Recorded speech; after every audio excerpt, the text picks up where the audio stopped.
Хочу вообще о чем сказать. У меня выступление короткое, но без слайдов. В принципе, Борис Владимирович о взаимодействии образования, науки и администрации муниципальных образований, наверное, все рассказал вот как раз в последнем слайде, какие у нас есть варианты взаимодействия. Давайте я вам лучше расскажу о нашем Институте экономики и управления, а в целом о Бурятском государственном университете. Потому что понятно, что для всех это знакомые вузы, институты, но тем не менее мы меняемся, мы становимся другие, и может быть вам что-то будет новым и интересным. Ну, во-первых, в Бурятском государственном университете 13 факультетов, да, вы об этом знаете на сайте. Основная из них масса носит фундаментальный такой характер. Это как филологи, математики, философы, теологи, химики, физики и так далее.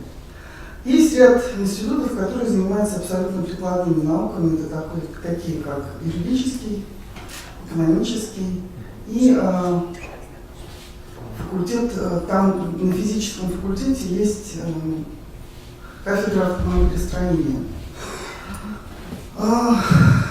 Но, тем не менее, наш университет очень хочет стать таким, чтобы он был востребован для экономики региона уже сейчас. Поэтому руководством университета сейчас активно поддерживаются различные варианты сотрудничества с бизнесом, с администрациями. Таким образом, чтобы мы свои какие-то разработки, которые ведутся в университете, могли уже внедрить сейчас.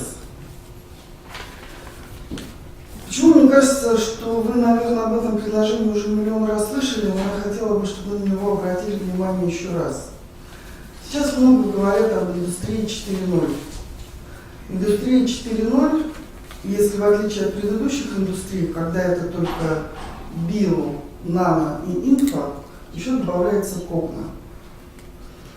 Когна – это все то, что связано с новыми технологиями в области коммуникативных наук. То есть это в области педагогики, в области экономики, юриспруденции, это в области коммуникаций и разработки различных вещей, которые бы позволяли уменьшить взаимодействие между огромными big data, да, так называемыми, массивами информации и теми людьми, которые ими пользуются. В нашем регионе достаточно сложное географическое положение, сложное климатическое положение, сложное экономическое, демографическое. Ну, в общем, легче перечислить менее сложное, да? И сейчас, вот несложное, на мой взгляд, это как раз именно в области когны. У нас традиционно в регионе защищается достаточно большое количество людей в области когной технологий. И в условиях именно индустрии 4.0, наверное, те страны, Казахстан, например, с 2007 года, Великобритания с 2012 года, у нас в России фрагментарно в таких, как Татарстан, Белгород, Пенза, Пермь, приходили, но там приходило это как креативный город. Мы, если Казахстан и Великобритания больше говорят о креативных индустриях, то есть все то, что в области когна, это, в общем-то, продаваемые вещи. Основной Греф сейчас выпустил, у них идет реформа Сбербанка под лозунгом «Сбербанк не звонит». То есть он говорит, у него есть, многие, может быть, из вас видели его такой ролик, в котором он показывает, что уровень капитализации банка, английского банка со 150-летней историей во много-много раз ниже, чем уровень капитализации банка, интернет-банка, которому буквально 10-15 лет, десятки раз ниже. То есть мир, у меня иногда ощущение, что мир стоит буквально вот так дребезжит, и он стоит перед новыми вызовами, поэтому, наверное, очень много сейчас политики, очень много геополитики, очень много военных всяких разных конфликтов. Ну, они всегда сопровождают любую смену технологического уклада и изменения, которые происходят. Нашему региону одно время все, я не знаю, видели вы или нет, ну, видели, конечно, очень много спорили в экономической науке, глобалисты или неоглобалисты, были противники. Сейчас на самом деле любое маленькое предприятие, которое открывается в любом муниципальном образовании, даже в самом-самом маленьком, оно начинает конкурировать на глобальном уровне. И эти все факторы все равно будет необходимо учитывать. То есть если раньше казалось, что мы посмотрим конкуренцию только внутри у себя муниципального образования, посмотрим конкуренцию только на уровне своего региона, конкуренцию придется рассматривать в глобальном уровне. Поэтому если вы будете что-то разрабатывать для своих предприятий, вам в любом случае придется это анализировать. В целом учитывать все факторы, которые могут повлиять. И наш университет активно пытается как раз вот в области интернет-технологий, это физико-технический факультет, Институт математики и информатики. У нас был недавно прорыв, мы заняли первое место на российском конкурсе программистов в Институте математики и информатики.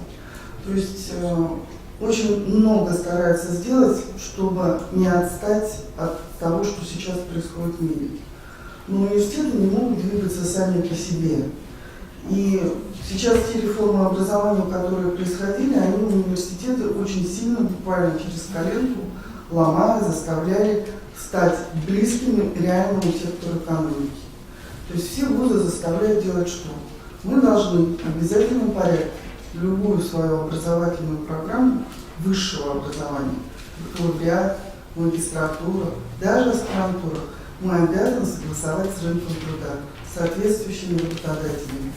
Пока, конечно, многие вузы к этому относятся достаточно формально, но тем не менее для нашего региона это еще усугубляется тем, что у нас подготовка кадров, ну вот по своему экономическому факультету я скажу, она у нас среднетемпературная, как по палате. Почему среднетемпературная? Для одного предприятия, даже, допустим, в области маркетинга, нужны специалисты со знаниями, одними знаниями, для другого предприятия с другими. У нас кроме строителей, никто не образовал какие-то такие самостоятельные организации, СРО так называемые, которые выдвинули бы свои требования к образовательным учреждениям, как они хотят, чтобы их готовили. Строители, СРО-строители, они выдвинули даже в области рабочих профессий. То есть какие должны быть, к чему должны подготовить образовательные учреждения. По государственному муниципальному управлению мы сейчас тоже активно сотрудничаем с ассоциацией муниципальных образований, но у нас тоже пока нет требований, что же вы хотите от нас. То есть я хочу, чтобы вы поняли, что вузы сейчас готовы абсолютно полностью измениться под те условия, которые нам нужны. Но нам надо их выработать общие вместе с вами. Если стандарт образовательный открыт, там, казалось бы, все есть. Но глубина проработки того или иного вопроса, насколько, какая нужна. Вузы сами это не сделают. Да, в вузах сейчас, так как заработная плата в вузах не очень высокая, достаточно большое количество преподавательского состава, но я не имею в виду фундаментальные науки, прикладные, они еще где-то работают. То есть образование это для них скорее хобби, которым они занимаются. Например, почти треть состава преподавателей экономического факультета это люди или у тех, у кого есть свой бизнес, или был свой бизнес, или они сейчас, допустим, на пенсии находятся и уже просто работают. То есть это люди, которые имеют практические навыки. Но нам нужно, чтобы вы сейчас, если вы будете заниматься управлением у себя в муниципальных образованиях, чтобы вы как-то объединяли и разрабатывали общие требования, которые вполне вы можете диктовать вузам. В рамках еще сотрудничества, в этом году наш университет организовал новую форму такого сотрудничества, как она, это кажется, все новое, это хорошо забытое старое, да? Есть такое понятие целевая подготовка. Мы предложили, стоимость образования она сейчас очень высокая. Самая низкая стоимость образования сейчас в ВУЗе, по нашему региону, она в разных регионах разная, согласно требованиям Министерства образования Российской Федерации, должна быть не ниже 97 тысяч рублей в год. То есть 97 тысяч рублей в год – это первый уровень и бакалавриат. Первая группа направлений подготовки и бакалавриат. Если магистратура, там уже за 100 тысяч для первой группы. Например, для подготовки тренеров стоимость обучения уже порядка около 170 тысяч, потому что это считается дорогое образование. Вместе с Ассоциацией муниципальных образований мы подготовили в прошлом году такое предложение для всех муниципалов, что мы готовы обучить вместе с муниципальным образованием студентов по нужным вам направлениям подготовки. То есть так называемый целевой набор. То есть скидку предоставляет университет, скидку предоставляет муниципальное образование. В чем отличие от договоров предыдущих целевых наборов? Раньше не нужно было обговаривать дополнительные условия, которые заказчик гарантирует для того, которого он обучает. Теперь заказчик, который участвует в целевом наборе, он обязан прописать, что он дальше, чем вот эти затраченные деньги государство на что они идут. Ну, так называемое выставление показателей, наверное, эффективности затраченных денег. То есть должны было четко быть прописано, то ли ему будет предоставлено место работы, то ли его включат в кадровый резерв, то ли еще что-то. То есть должны быть предоставлены какие-то гарантии, которые подразумевали, что деньги потрачены не зря государственные.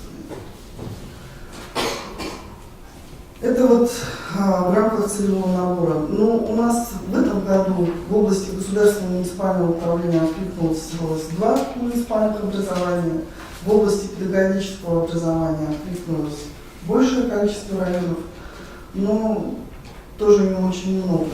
Больше почему-то все предпочли деньги потратить, переобучив взрослых людей через профессиональную подготовку. Это когда деньги тратятся таким образом, они как латание дыр. То есть, быстренько что-то починили, а потом, если вдруг сквозняк подул по семье, то это все обычно прорывает и рвется. То есть в системе образования надо относиться сразу, чтобы вы готовили тех людей, которые в 17-18 лет уже сразу бы вы знали, куда они идут у вас. То есть должна быть проведена оценка, в общем-то, о чем говорил Владимир Владимирович. Оценка того, в каком направлении развивается регион, какие предприятия у него нужны, соответственно, какие трудовые ресурсы необходимы. Причем это должно быть рассчитано на длительный период времени. То есть, когда сейчас я, например, слышу о том, что стратегия развития страны или нашего региона она не нужна, потому что у нас в стране кризис, но мне кажется, это в большей степени напоминает, как говорят маленькие дети. Не страшно, и глаза закрыл и спрятался. Я не смотрю, куда мне надо идти. Когда страшно, наоборот, надо выбирать, куда надо идти, искать выход. А если выход не искать, то нет какой смысл вообще сидеть в этой комнате. Поэтому должна быть долгосрочная стратегия. То есть надо планировать, в каком виде, потому что образование это минимум 4 года. А если вы по государственной муниципальной службе, то согласно федеральному законодательству это 6 лет. То есть это 4 плюс 2, да, бакалавриат плюс магистратура. Значит, вы должны будете уже для себя запланировать, в каком направлении движется ваш регион в ближайшие хотя бы 10 лет. То есть где он будет, какие вакансии вам потребуются. Все заканчиваю, да. И последнее, вот хотелось просто о своем экономическом факультете сказать. Мы в последнее время решили, каким образом. Ограничена у нас емкость рынка миллионом населения в Республике Бурятия. Не сможем мы трудоустроить такое количество экономистов, которые готовят достаточно большое количество вузов. У нас что, пленили не таких экономистов, да? Куча есть филиалов, еще что-то, помимо тех вузов, которые давно занимаются этой подготовкой. Мы решили пойти другим путем. Считается экономика страны здоровой, если у нее приблизительно 20-25% от валового регионального продукта дают малые предприятия. Поэтому очень большой упор сейчас в подготовке по нашим экономическим направлениям делаем именно на развитие предпринимательства. У нас проходит сейчас, причем предпринимательство не просто так, а предпринимательство с точки зрения сотрудничества с Монголией. Пытаемся сейчас вместе с ними, так, чтобы это был коридор, а не такой тупиковый путь развития. То есть у нас предпринимательство только с Монголией и Китаем. А регион наш был всегда исторически, если рассматривать, интересен как хаб. А хаб это всегда коридор. То есть где должен быть вход, должен быть выход. Значит, соответственно, надо смотреть, чтобы не только с Монголией и Китаем, но и с другой части Центральной Азии. Ну вот, пока мы второй год эти мероприятия проводим с Монгольским университетом науки и технологий. В прошлом году было у нас, в этом году будет в Монголии, призовой фонд у нас учрежден.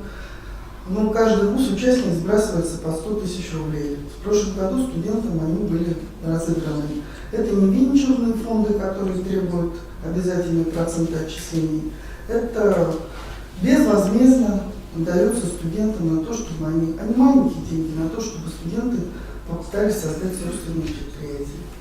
Первое место 90 тысяч в прошлом году получило, второе место 70, и третье мы еще добавили же, да, 50, по-моему, третье место. 50 тысяч рублей на создание собственных предприятий. В общем, предлагаем вам самые разные и разнообразные варианты сотрудничества. Образовательные учреждения ждут, когда с ними захотят сотрудничать. И сами активно предпринимают уже действия в этом направлении. Спасибо за внимание, вам карьерного роста и успехов. Спасибо, Елена Николаевна.